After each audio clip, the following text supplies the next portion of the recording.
Hello guys, তোমরা দেখতে পাচ্ছ এই মুহূর্তে একটা রান্নার রেসিপি দেখাবো। কি রান্না সেটা ভিডিওর শেষেই বলবো। প্রথমত কড়া বসিয়ে নিলাম, তারপরে সর্ষে তেল দিয়ে দিলাম।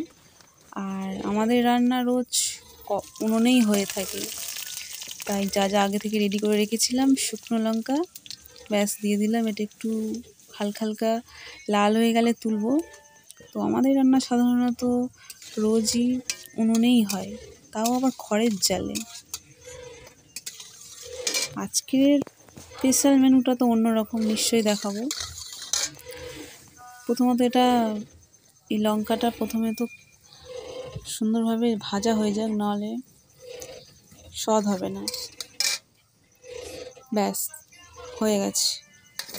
এবার আলু দিয়ে দিলাম। আলুগুলো আগে থেকেই কেটে রেখেছিলাম। ব্যাস এটা একটু ভাজা হতে অনেক সময় লাগবে, এটা সুন্দর করে ভাজতে হবে।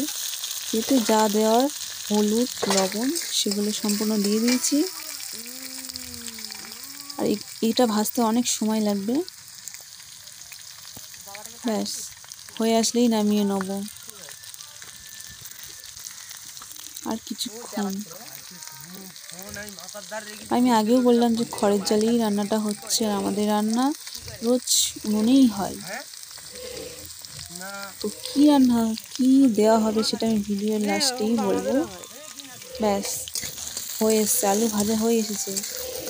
এটা আমার মা, আর ক্যামেরা করছি আমি।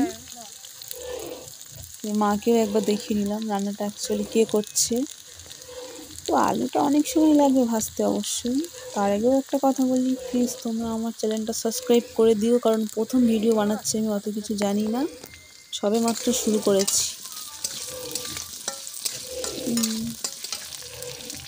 কারণ খড়ের জাল তো বারবার নিভে যাচ্ছে, তাই হতে একটু সময়ও লাগছে। সেই কারণে একটু সময় লেগে যাচ্ছে আলুটা ভাজতে।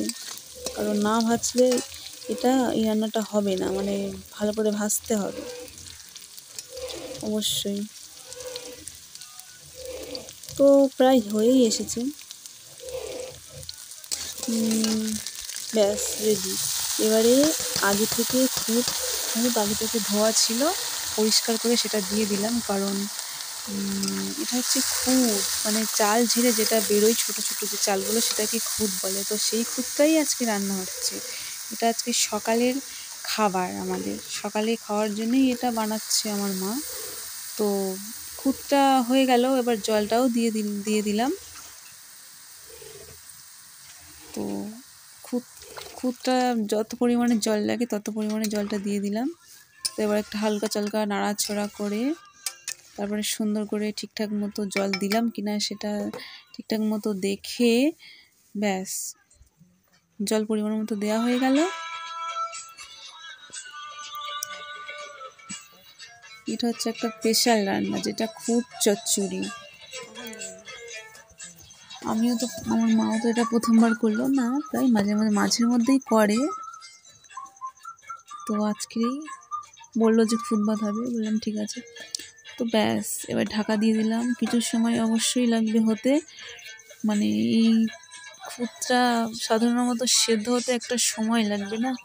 ব্যাস হয়ে এসেছে, লাভিয়ে নিয়েছে। এবারে নাড়াচাড়া করে কিছুক্ষণের মধ্যে সিদ্ধ হয়েছে কিনা এটা একবার দেখে নেওয়া খুব দরকার।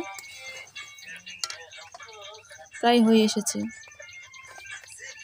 সুন্দরভাবে দেখতে হবে হয়েছে কিনা।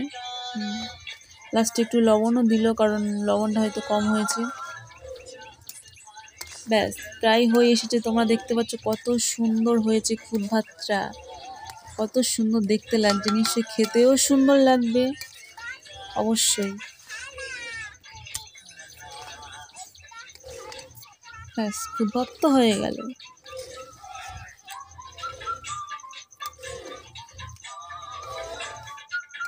আর কিছুক্ষণের মধ্যে খাওয়া শুরু করব, হয়ে গেলেই খাবো। ব্যাস খুদ ভাত তো এবার রেডি, এবারে তো খেতে হবে। এটা আমার মাই বাড়ছে, আমরা যে কজন সে কটা থালা গুনে গুনে আমার মাই খুদ ভাতটা বাড়ছে, মানে এটা সকালের মেনু, এটা সকালেই খাবো মর্নিংয়ে। তো এটা একটা নতুন রান্না দেখালাম, খুদ চচ্চড়ি। এইবারে খাওয়ার সময় হয়ে এসেছে।